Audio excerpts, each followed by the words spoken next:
Kristus. Ya, Yesus itulah yang sesungguhnya kepala. Semua siapapun pendeta, hamba Tuhan ya, bagi kita orang Protestan itu semua sesama anggota tubuh. Pengurus dan siapapun ya, mereka sama-sama sebagai anggota tubuh Kristus. Kepalanya cuma satu, yaitu Kristus. Yang dialah yang berhak menjadi kepala tubuh. Semua itu adalah anggota tubuh Kristus. Memang fungsinya ada yang kelihatan, misalnya ada yang fungsinya itu tampil. Anggota tubuh kita kan ada yang kelihatan ya, mata itu, wajah kita itu yang biasanya kita perhatikan. Sehingga katanya kalau jadi dokter lebih baik jadi dokter kecantikan. Mau gesek 1 juta, 2 juta buat percantik muka orang mau. Tapi kalau bagian dalam rusak biasanya biarin lah. Kalau udah sampai nyerinya nggak ketahan baru ke dokter. Bayar 300.000 konsul dokter juga udah merasa mahal gitu ya. Padahal organ dalam itu lebih penting daripada yang kelihatan. Nah jadi mungkin ada pemimpin-pemimpin yang Tuhan angkat ya, yang memimpin pujian, paduan suara, hamba Tuhan khotbah dan lain sebagainya, itu kelihatan gitu ya. Tapi tetap anggota Kristus ya, anggota tubuh Kristus. Jadi Tuhanlah kepala dan Dia itu kenapa bisa jadi kepala gereja? Karena Dia sesungguhnya adalah Allah pencipta ya. Kemudian di dalam Kristus ini seluruh kepenuhan Allah ada.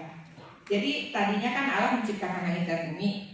Sesudah Adam Hawa jatuh dalam dosa, manusia itu menjadi manusia berdosa yang tidak bisa lagi mengenal Allah. Karena semua orang telah berbuat dosa dan telah kehilangan kemuliaan Allah. Makin dari generasi ke generasi makin jauh. Kain aja sudah generasi pertama sudah tidak mengenal kehendak Allah. Sehingga pada waktu dia mempersembahkan korban, dia mempersembahkan korban yang tidak berkenan kepada Allah. Ya, jadi generasi pertama aja udah rada kehilangan kemuliaan Allah, udah rada kehilangan untuk tahu apa yang menjadi kehendak Allah dan yang menyenangkan Allah, dia udah tidak tahu betul gitu ya, sehingga persembahannya itu tidak diterima oleh Allah.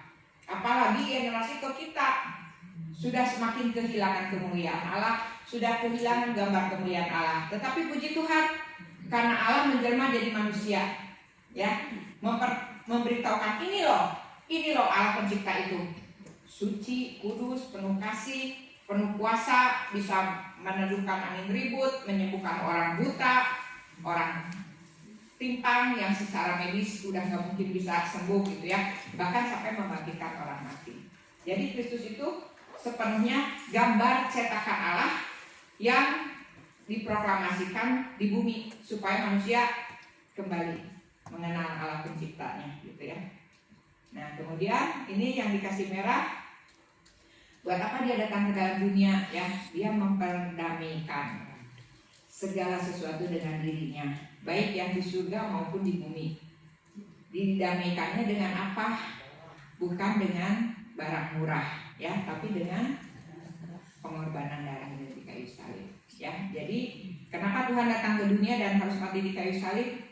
Untuk manusia yang sudah berdosa itu, yang kehilangan kemuliaan Allah, bisa kembali dipersekutukan dengan sumber hidup, yaitu Allah pencipta. Kenapa harus disatukan kembali dengan Allah pencipta? Karena kalau enggak kita putus hubungan dengan Allah pencipta sumber hidup, maka kita akan maut, mati, gak bisa hidup selamanya. Ya, sedangkan Allah itu mengasihi kita, Dia ingin kita hidup selamanya. Ya, nah jadi tadinya kita yang jauh, bukan hanya jauh, memusuhi ya manusia Adam Hawa dan keturunannya sesudah jatuh dalam dosa itu bukan hanya jauh, diusir dari Taman Eden, diusir dari hadirat Allah, karena Allah nggak bisa bersatu dengan dosa ya. Allah Maha Kudus, nggak bisa setitik noda, setitik dosa pun ada di hadapan Allah. Jadi diusir jauh-jauh dari generasi ke generasi manusia makin. Bukan hanya didamaikan karena Allah Maha Kudus, maka harus dikuduskan, lalu tidak bercela dan tidak bercacat di hadapannya. Jadi bayangkan dari manusia berdosa, lalu dibuatlah tidak bercacat celah di hadapan Allah. Bukan oleh karena perbuatan baik kita, tapi oleh korban darah Yesus. Ya, jadi kita yang berdosa itu benar-benar dikuduskan oleh darah Yesus itu menjadi tidak bercela, tidak bercacat, kudus, mulia di hadapan Allah. Sehingga kita layak untuk hidup kekal di rumah Tuhan yang abadi. Ya. Jadi indah sekali ayat ini, sehingga sama-sama saya di highlight ya, dikasih garis tanda-tanda ayat-ayat ini supaya kita lebih mengerti. Yang ayat 9, sebab dalam dialah berdiam secara jasmani seluruh kepenuhan Allah. Jadi di dalam Yesus, kalau kita mau mengenal Allah, cukup melihat Yesus ya, dengan apa yang diajarkan Yesus, dengan apa yang diteladankan Yesus, itulah yang Allah mau, itulah yang Allah kehendaki. Jadi Allah tidak lagi mengawang-awang di surga dan kita tidak kenal siapa dia, meraba-raba gitu ya, tidak lagi ya, karena kita tahu Allah sudah menjelma jadi manusia, bisa bersuara, bisa ngomong gitu ya, kemudian bisa berbuat untuk menjadi proklamasi ini loh yang Allah inginkan untuk kemuliaan manusia ya. Lalu Kristus sudah menjadi kepenuhan Allah gitu ya, kita bisa mengenal Allah lewat melihat Kristus. Dan dia bukan hanya contoh aja, tapi dia memenuhi di dalam kita. Dia yang pencipta, segala kuasa di bumi ada pada dia, itu memenuhi jemaatnya, memenuhi umatnya, memenuhi gerejanya. Itulah Kristus, kepala gereja ya. Jadi dia menyertai kita, dia Allah yang hidup, meskipun dia sudah naik ke surga, dia memenuhi kita dengan Roh Kudus. Kemudian tadi dikatakan dia itu kepala semua pemerintahan dan penguasa. Karena dia Allah pencipta, sesungguhnya dia adalah raja di atas segala raja. Apakah kita setiap datang ke gereja sudah punya hati siap bertemu dengan raja di atas segala raja? Itu umat Katolik itu beberapa bulan sebelumnya itu udah persiapan luar biasa, paduan suaranya, sampai baju jubahnya juga katanya bikinnya di Bandung. Bikinnya di Bandung, jubah-jubah untuk paduan suaranya gitu kan, acara dan lain sebagainya. Itu mereka persiapan berbulan-bulan untuk bertemu yang dianggap orang kudus gitu ya. Apalagi dengan Kristus, dia adalah raja di atas segala raja. Nah kemudian kita lihat garis besarnya ya. Tujuan kitab Kolose ini adalah melawan berbagai kesalahan di dalam jemaat, melawan ya berbagai kesalahan ajaran di dalam jemaat, dan menunjukkan bahwa orang percaya memiliki segala sesuatu di dalam Kristus. Jadi ajaran Kristus yang diajarkan dalam Injil oleh Rasul Paulus dan kemudian juga oleh orang-orang percaya itu udah cukup. Ya, pada waktu itu di gereja Kolose ini mulai masuk pengajaran-pengajaran lain yang seperti di kitab apa tuh yang ada plus-plusnya ya. Jadi keselamatan itu nggak cukup cuma Tuhan Yesus, korban pendamaian nggak cukup, tapi harus plus gitu ya. Nah ini Kolose pun sama. Jadi nggak cukup. Jadi dicampur-campur, ada dicampur dengan panteis gitu ya, dengan penguasa-penguasa alam semesta. Jadi orang percaya itu juga perlu mengikuti atau menyembah roh-roh yang ada di alam semesta.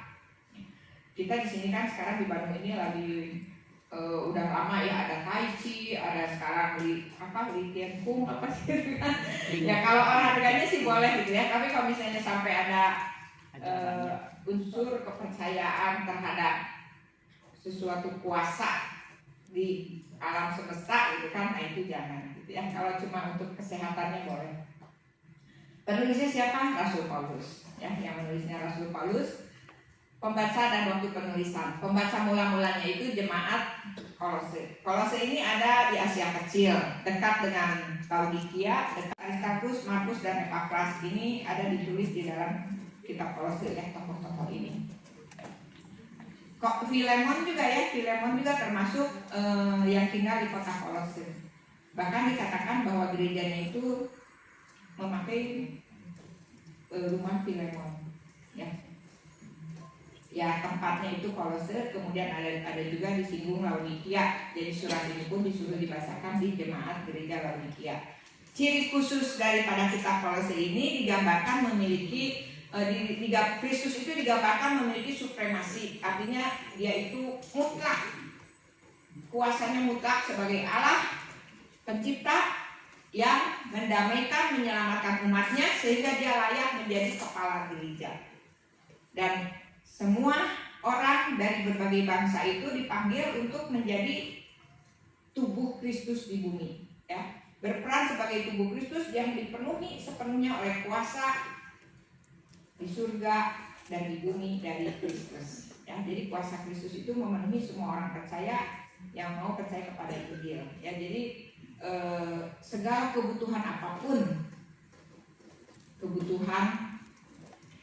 yang kita butuhkan itu sudah cukup ada di dalam karya Kristus. Tidak perlu plus kepercayaan lain dicampur dengan kepercayaan lain, gitu ya.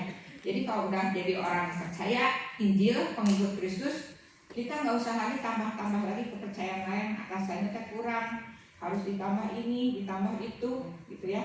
Jimat lah, ditambah pergi ke dukun lah karena sakitnya nggak sembuh-sembuh, gitu ya. Ditambah jampe-jampe, nah itu udah nggak usah lagi, ya. Karena di dalam Kristus dia itu penguasa langit dan bumi.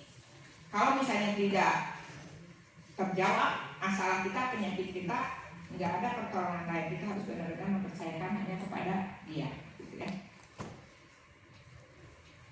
Kalau ke dokter sih nggak apa-apa, ya. Yang tidak mengandung unsur kepercayaan untuk kitanya menyembah, gitu ya. Nah, garis besar isi kitab ini cuma 2 aja. Yang pertama yang akan nanti saya berikan garis besarnya yaitu karya Kristus bagi umat, pasal 1 sampai pasal 2, ya. Lalu nanti di bagian kedua PA Kolose ini karya umat bagi Kristus sebaliknya, ya.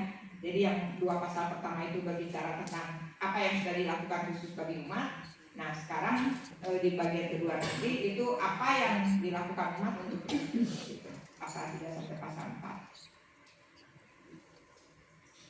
Nah sekarang kita membahas hanya karya Kristus bagi umat. Yang paling jelas tadi dikatakan apa? Kristus itu melakukan perdamaian antara manusia berdosa dengan Allah pencipta, ya. Jadi pengantara tunggal untuk manusia mengenal Allah pencipta cuma satu jalan, Tuhan Yesus. Nabi-nabi no, ya. Nabi-nabi tetap hanya berbicara sepenggal firman Tuhan, sepenggal kebenaran, ya. Tapi kalau kita mau bisa kembali, kalau kita bisa mau hidup di hadapan Allah selama-lamanya, hidup kekal menjadi pewaris kerajaan surga, hanya Tuhan Yesus. Itulah Injil, ya. Kemudian, nah ini tadi udah semua dapat nggak cuplikannya dari para pikom, ya. Ada videonya sama saya dicuplik. Itu Kristus itu sebenarnya dia Allah, ya. Dia Allah, dia menjelma menjadi manusia. Itu ada gambar mahkota di titik kepalanya, ya.